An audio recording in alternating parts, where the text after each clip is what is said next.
I want you to think back to the days of 2013. Pokemon XY were the mainline games of that era. The anime was our first major leap into the internet era of fandoms and brought back a lot of hype. And of course, Yokai Watch was touted as the great Pokemon killer. Even their animes aired concurrently, with Yokai Watch actually eclipsing Pokemon's ratings at several points. People often attribute the Sun and Moon anime's dramatic structural overhaul to an attempt at competing with Yokai Watch's anime, which isn't that hard to see. The anime became far more gag based and joke based, much how like Yokai Watch was much more antics based. However, I want to ask you something. How often do you hear about Yokai Watch now, for the public eye? I would be hard pressed mainly because Yokai Watch 4 was never ever localized. I don't think Yokai Watch was able to find its footing at all because it constantly got compared to Pokemon. Let me explain.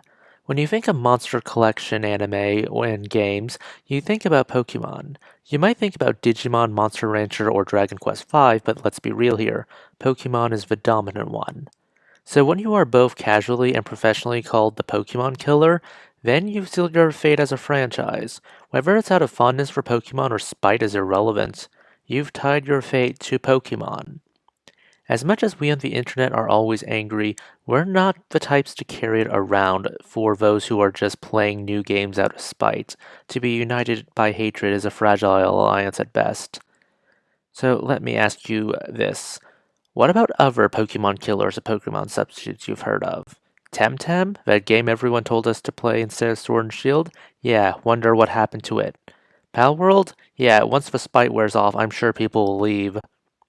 If your only selling point to the public and fandom are, at least we're not Pokemon, or we're a better Pokemon, then sorry, you as advertising have failed. Spite will run out. Some people will leave, as in all fandoms, and you are left with nothing to stand on. You've defined yourself by what you are not, rather than what you are. That is quite sad, because from what I've seen of Yokai Watch's anime, I do enjoy it. And I'd really enjoy Digimon Ghost Game, not Digimon Adventure 2020. Ugh. I think the concept of monster capturing, befriending, whatever you do with it, is treated less like a genre in and of itself that's been here for a while, and more like Pokemon's backyard, which is sad because it only does these franchises a massive disservice. Well, I hope you enjoyed this. Please consider liking, subscribing, tipping the channel on Ko-fi. This is Cyril signing off.